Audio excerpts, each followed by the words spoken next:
Halo rekan-rekan, apa kabar? Semoga rekan-rekan dalam keadaan sehat walafiat dan selalu dalam lindungan Tuhan Yang Maha Kuasa. Baiklah, kali ini kita akan membahas bagaimana tata cara memasukkan beban pada struktur konstruksi bangunan, di mana pada software Graphisoft Archicad ini kita difasilitasi ya untuk memasukkan beban pada konstruksi bangunan yang sudah kita desain. Baiklah, kita langsung saja ya masuk pada tutorialnya. Selamat belajar.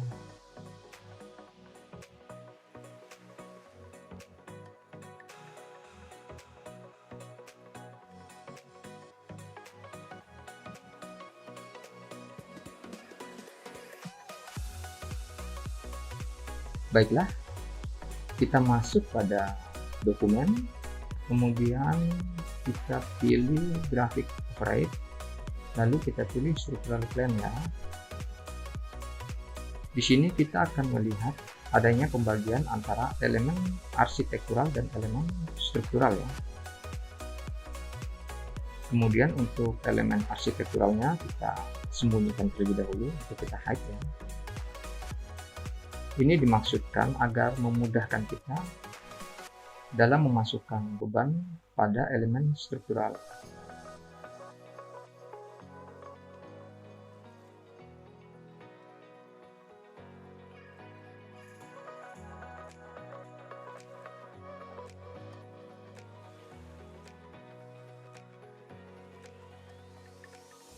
Jika rekan-rekan mengikuti tutorial saya sebelumnya, bagaimana tata cara atau proses melakukan desain untuk bangunan ini, maka rekan-rekan akan melihat pada tutorial tersebut saya sudah melakukan pembagian antara elemen struktural dan elemen arsitektural.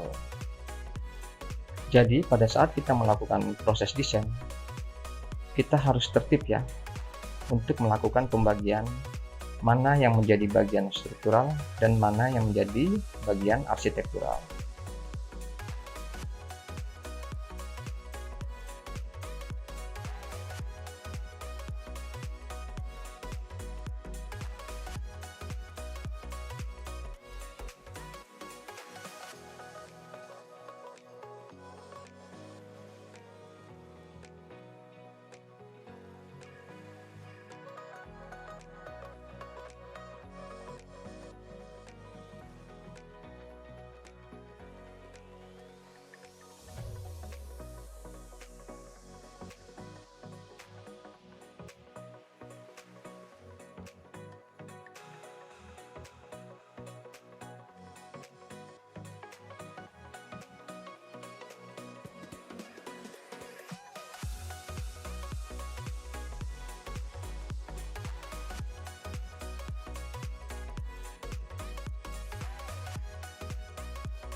Baik, untuk elemen arsitektural sudah kita sembunyikan ya. Jadi yang terlihat pada lembar kerja Archicad ini hanyalah elemen struktural.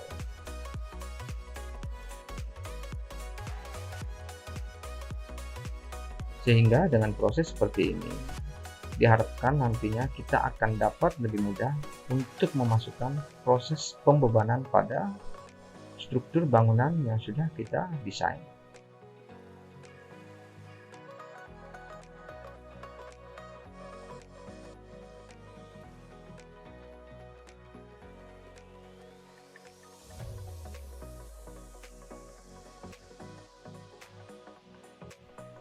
Baiklah, tahap berikutnya adalah kita masuk pada structural analytical model.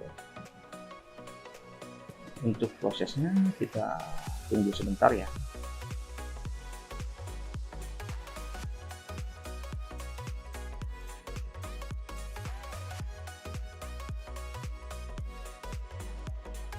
Baiklah, ini adalah tampak atau gambaran dari structural analytical model ya.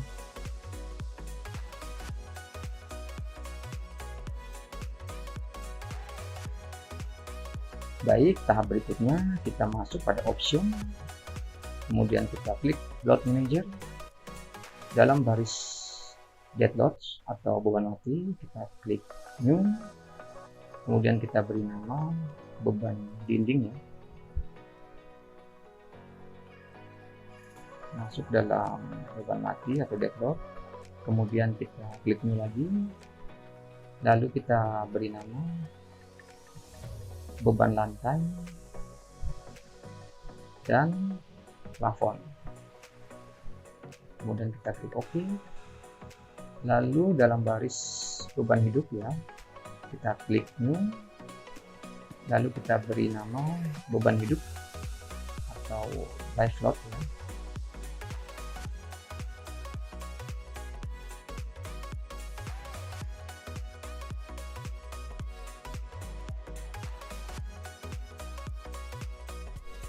Untuk load tipenya kita pakai statik ya untuk beban hidupnya, kemudian kita klik OK. Baik, tahap berikutnya kita masuk pada desain, lalu structural engineering tools, kemudian structural line load, kemudian kita pilih beban dinding, lalu pada load value nya kita coba masukkan angka ya, 7 kN, min 7 kN ya. Kemudian kita masukkan beban dinding yang sudah kita pilih tadi ya. Kita letakkan pada sluf-sluf beton yang sudah kita desain, di mana sluf-sluf beton ini menjadi peletakan atau dudukan dari dinding yang berada di dalam bangunan ini ya.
Baiklah, kita sudah selesai memasukkan beban dinding di lantai dasar.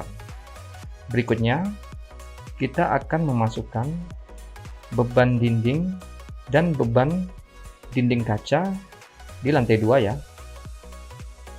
Sebelumnya, kita coba hide terlebih dahulu plat lantai di lantai 2. Ini dimaksudkan agar kita dapat melihat posisi atau bagian-bagian mana yang perlu dimasukkan beban dinding bata dan juga beban dinding kaca ya, atau curtain wall. Kemudian kita masuk ke option, kemudian kita pilih load measure. Dalam baris dead load, kita klik new, lalu kita beri nama dinding kaca ya. Kita klik OK. Untuk load tipe-nya tetap standar ya. Lalu kita klik OK. Kemudian kita masuk pada desain, lalu structural engineering, kemudian masuk pada structural line load.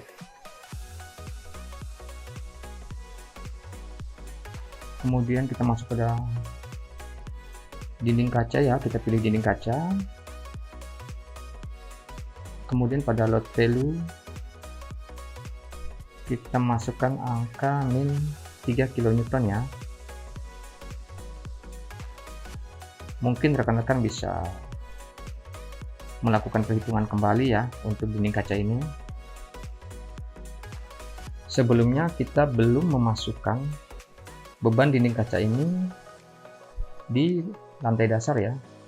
Oleh karena itu, kita coba memasukkan beban dinding kaca ini pada sleeve di lantai dasar ya, dimana sleeve beton ini menjadi dudukan dari dinding kaca atau curtain wall.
Baik, untuk beban dinding kaca sudah selesai kita masukkan ya di lantai dasar ini.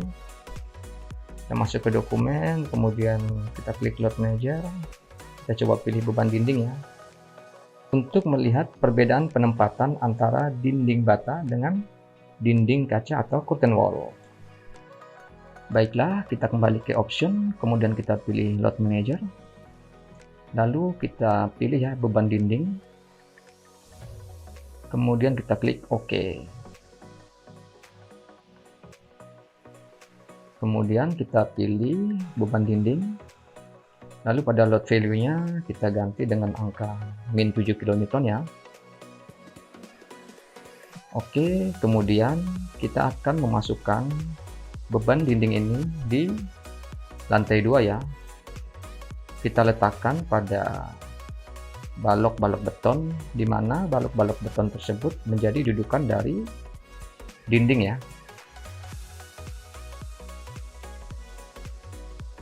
Untuk prosesnya kita lakukan hal yang sama seperti yang sudah kita lakukan di lantai dasar ya.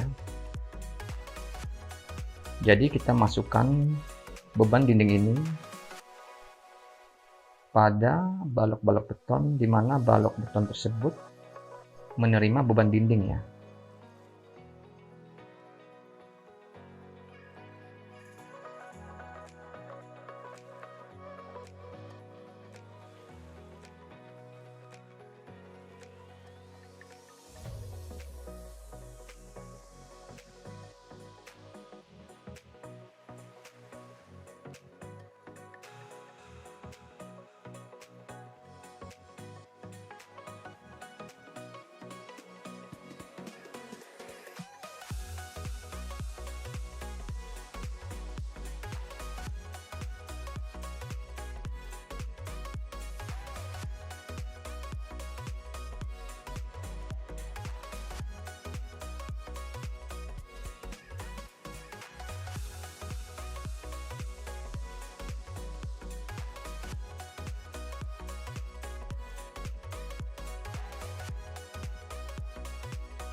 Oke, untuk beban dinding di lantai 2 sudah selesai kita masukkan ya. Kita coba cek lagi. Oke, sudah sesuai ya.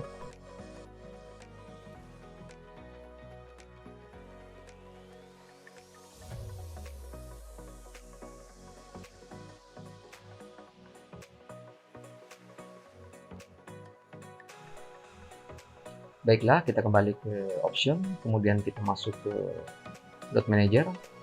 Kita akan memasukkan beban dinding kaca ya. Kita pilih dinding kaca, kemudian kita klik OK.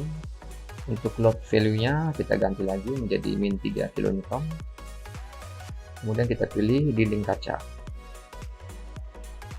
Oke, jika sudah, kita akan memasukkan beban dinding kaca ini pada denah lantai 2 ya. Kita letakkan beban dari dinding kaca ini pada balok-balok beton di lantai 2, yang dimana balok-balok beton tersebut menerima beban dinding kaca ya.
Baiklah, untuk proses memasukkan beban dinding kaca di lantai 2 sudah selesai ya. Kita bisa cek lagi. Kita lihat apakah sudah benar untuk load value-nya. Oke, sudah sesuai ya. Baiklah, tahap berikutnya adalah kita akan memasukkan beban dinding kaca di lantai 3 ya. Untuk prosesnya sama seperti proses kita memasukkan beban dinding kaca di lantai 1 dan di lantai 2. Dikarenakan fungsi dari ruangan di lantai 3 ini adalah untuk hall, maka di dalam ruangan ini tidak terdapat sekat-sekat pembatas dari dinding bata ya, sehingga kita hanya akan berfokus untuk memasukkan beban dinding kaca.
Baiklah, untuk proses memasukkan dinding kaca di lantai 3 sudah selesai kita lakukan ya. Kemudian kita masuk ke option, lalu kita pilih load manager, kita coba klik beban dinding, kemudian klik OK. Kita mau melihat di lantai berapa saja beban dinding sudah masuk. Kemudian kita kembali ke option, lalu load manager, kemudian kita pilih beban dinding kaca, kemudian klik OK. Di sini kita bisa melihat ya, di lantai berapa saja beban dinding kaca sudah masuk. Baiklah, tahap berikutnya kita akan memasukkan beban untuk railing ya. Kita pakai beban dinding saja, kita klik OK. Kemudian kita pilih struktural line load.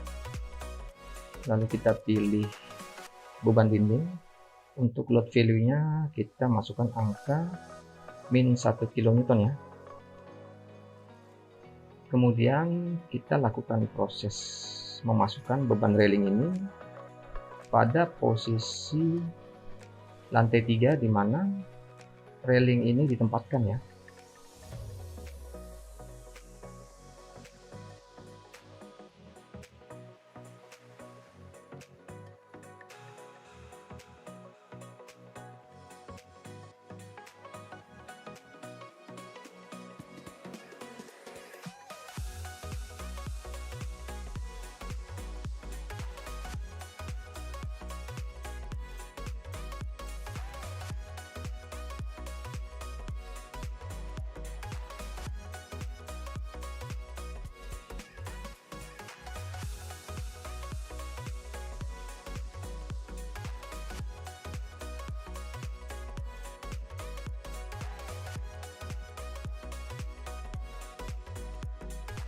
Baiklah, untuk proses memasukkan beban railing ini sudah selesai kita lakukan ya.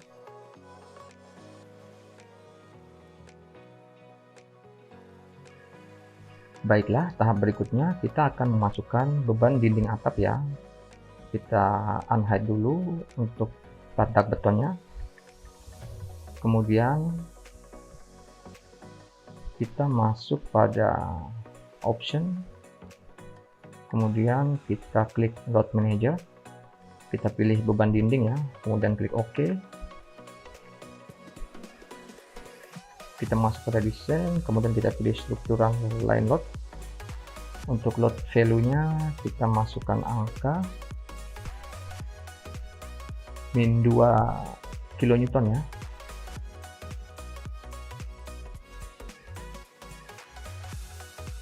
Kemudian kita coba untuk memasukkan beban dinding atap ini ya pada desain bangunan kita. Rekan-rekan bisa perhatikan ya bagaimana prosesnya.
Baiklah, untuk posisi bangunan yang berada di sebelahnya, kita lakukan hal yang sama ya.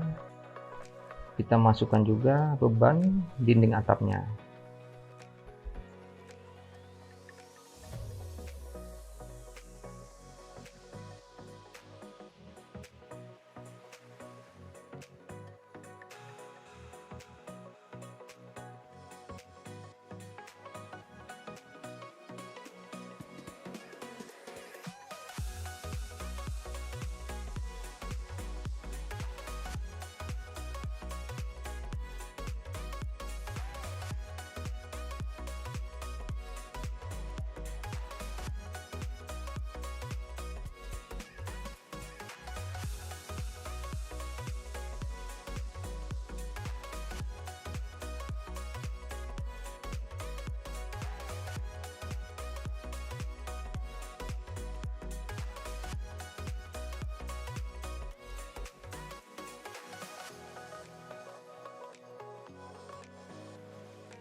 Baiklah, untuk beban dinding atap sudah selesai kita masukkan ya.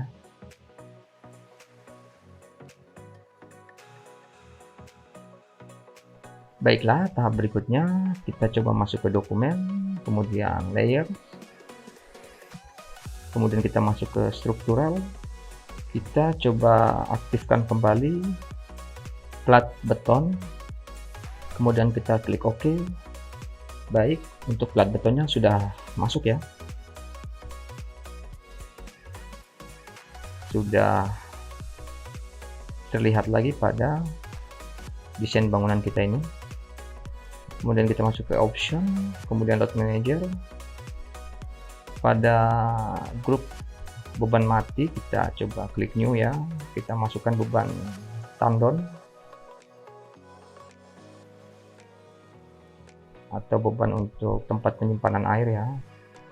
Kita klik OK.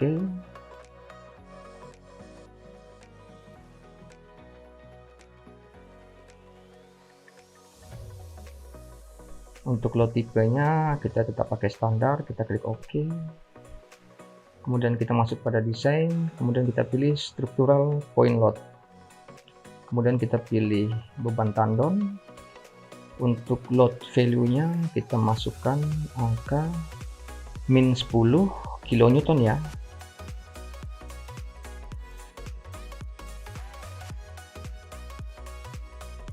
Kemudian kita letakkan beban tandon ini atau point load ini di posisi plat beton yang berada di bagian belakang bangunan. Jadi kita rencanakan setiap bangunan memiliki 2 tandon air ya.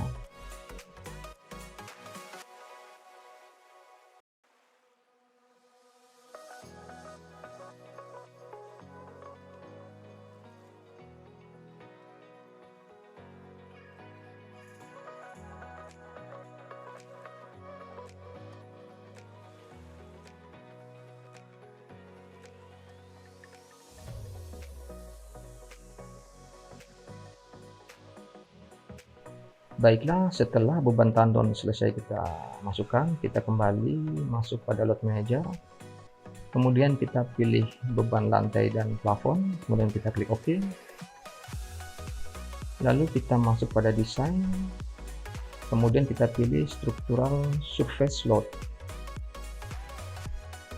Untuk load value-nya kita masukkan angka min 2,5 kN. Kemudian kita masukkan pada plat beton lantai 2, kemudian kita masukkan juga pada plat beton lantai 3. Untuk bangunan di sisi sebelahnya kita lakukan hal yang sama ya.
Baiklah, tahap berikutnya adalah kita akan memasukkan beban pada plat dak beton ya.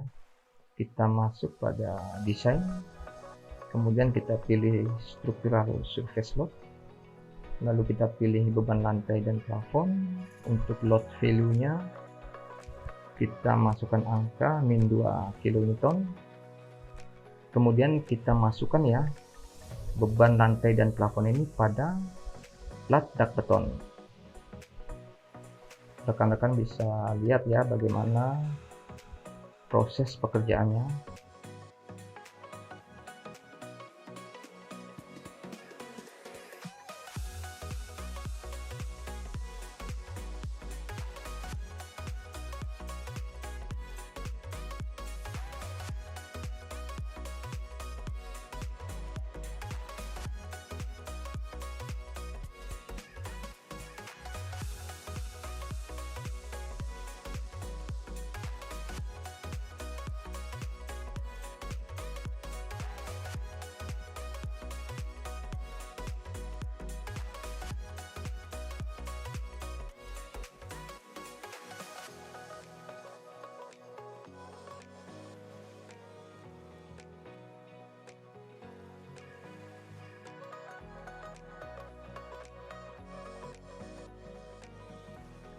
Untuk plat dak beton pada bangunan di sisi sebelahnya kita lakukan hal yang sama ya. Kita masukkan juga untuk pembebanannya.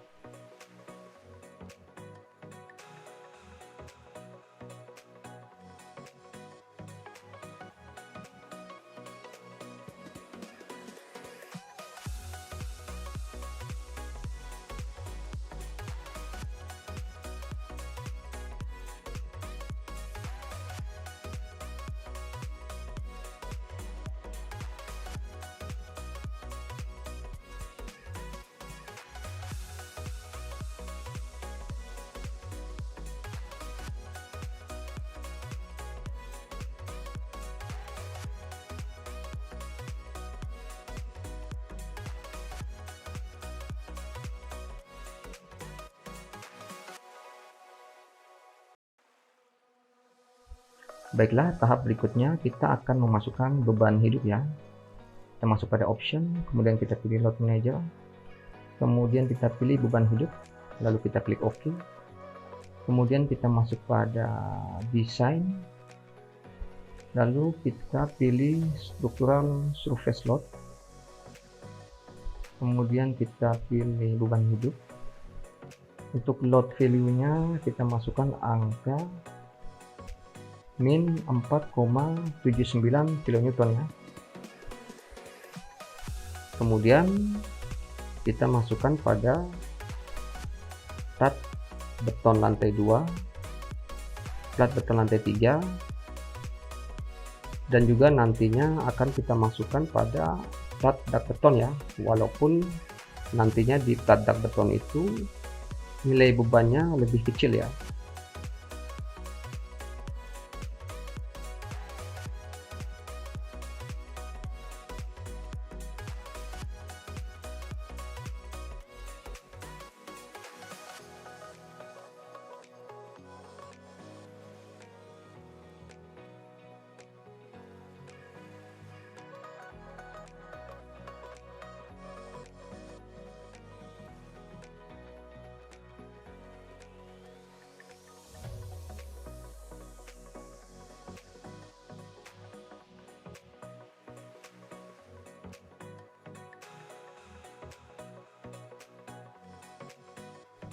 Baiklah, untuk beban hidup sudah selesai kita masukkan ya pada plat beton lantai 2 dan juga pada plat beton lantai 3.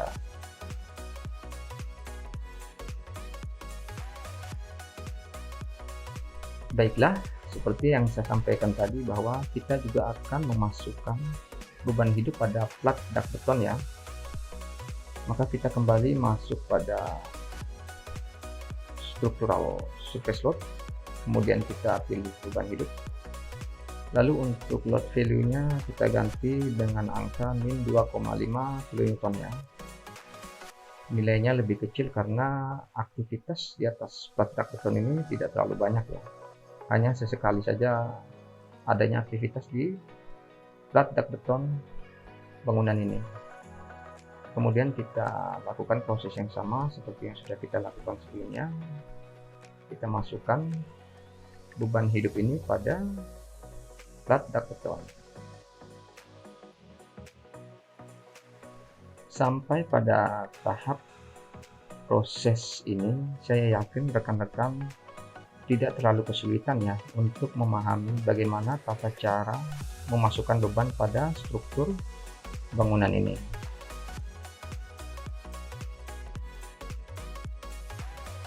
Dan satu hal yang paling penting adalah ketika kita merencanakan struktur pada bangunan, kita juga harus memperhatikan standar nasional Indonesia-nya ya untuk perencanaan struktural. Jadi rekan-rekan dalam merencanakan struktur bangunan tetap berpegang pada SNI ya.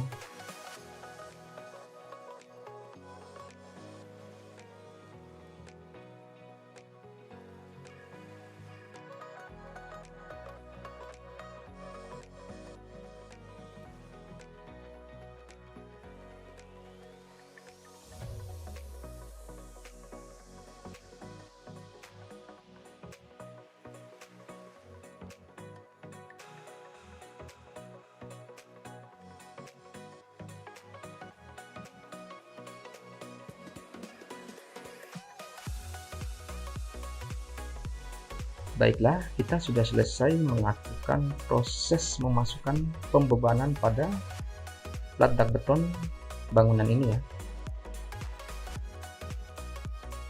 Baiklah, tahap berikutnya kita akan memasukkan beban pada balok atap ya. Kita kembali masuk pada load manager, kemudian pada grup beban mati atau dead load. Kita klik new, kemudian kita beri nama beban atap ya. Untuk load tipenya kita pakai standar. Lalu kita masuk pada structural line load ya. Kita pilih beban atap, lalu untuk load value-nya kita masukkan angka min 3 kN ya. Atau kita masukkan angka min 2,5 kN saja.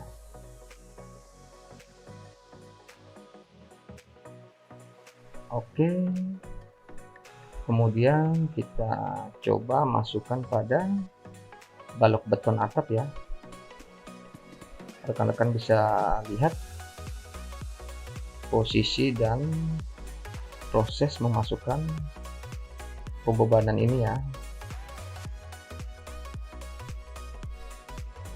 Saya pikir cukup mudah ya untuk proses memasukkan beban pada balok atap ini. Saya yakin rekan-rekan tidak kesulitan untuk mempelajarinya.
Untuk balok atap yang berada pada bangunan di sisi sebelahnya, kita lakukan hal yang sama ya.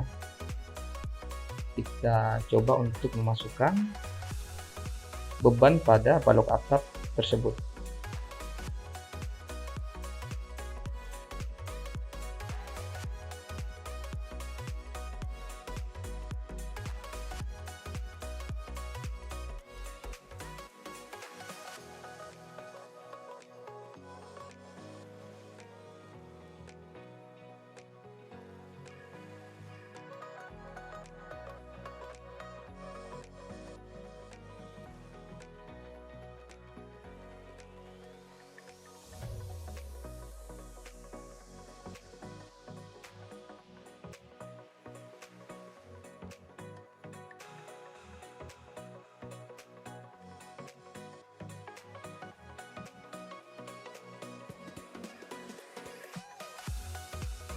Baiklah, kita sudah selesai melakukan proses memasukkan pembebanan pada balok atap bangunan ini ya.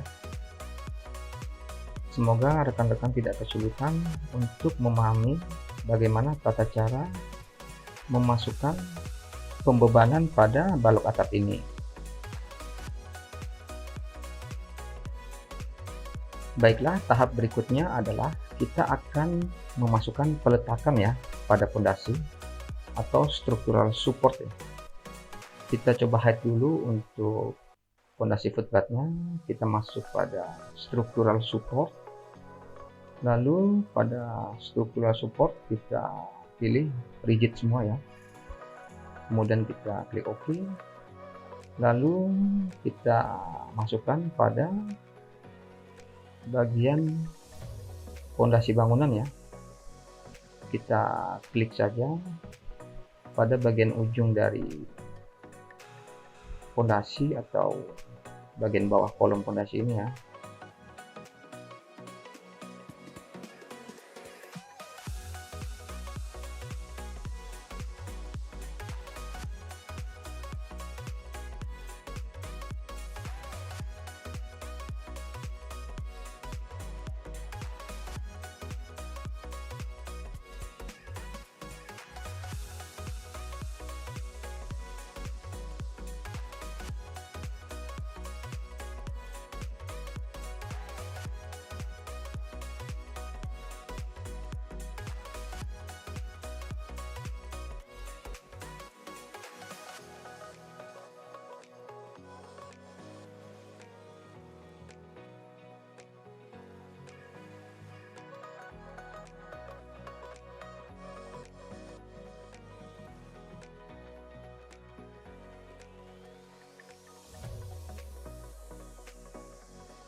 Baiklah, kita sudah menyelesaikan bagaimana tata cara memasukkan structural support pada sistem konstruksi bangunan ini ya.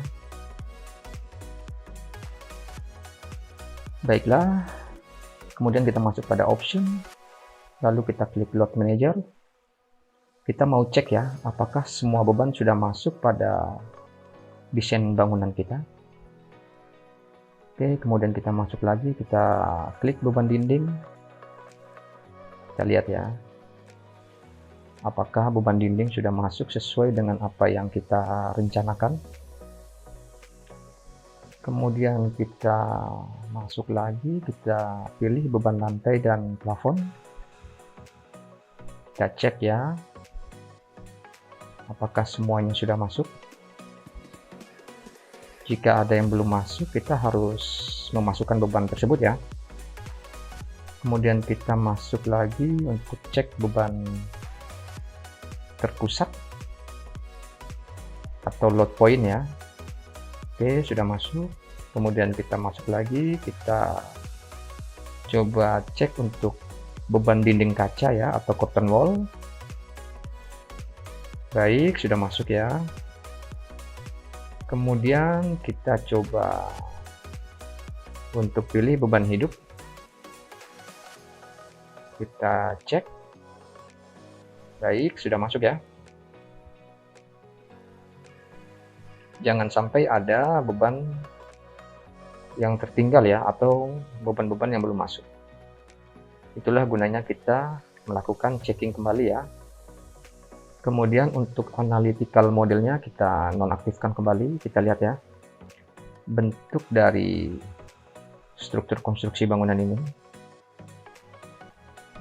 Kemudian kita masuk pada dokumen, lalu kita pilih graphic override, kemudian kita pilih site plan ya. Kita lihat hasilnya. Ini adalah bentuk dari struktur bangunan kita ya. Lalu kita kembali ke dokumen, kita pilih layer, lalu kita klik show all layer. Kita kembalikan pada bentuk semula ya. Untuk morph-nya kita hide dulu agar kita dapat melihat bentuk dari bangunan ini ya, bentuk arsitektural dari bangunan ini. Baiklah, kita sudah selesai melakukan proses memasukkan pembebanan pada struktur bangunan yang kita desain. Akan tetapi, pembebanan yang sudah kita masukkan pada desain kita ini masih belum bisa kita lakukan analisa struktur ya, seperti sebagaimana jika kita menggunakan software analisa struktur.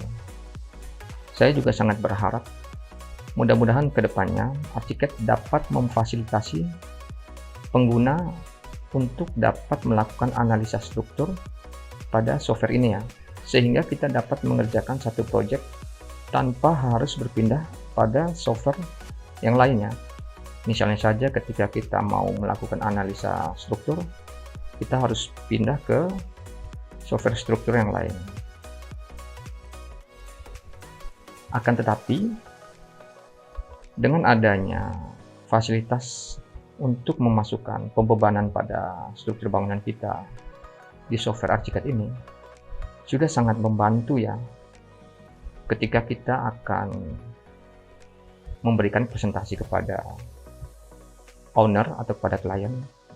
Jadi kita sudah bisa memberikan informasi kira-kira pembebanan apa saja yang akan masuk pada desain struktur bangunan kita.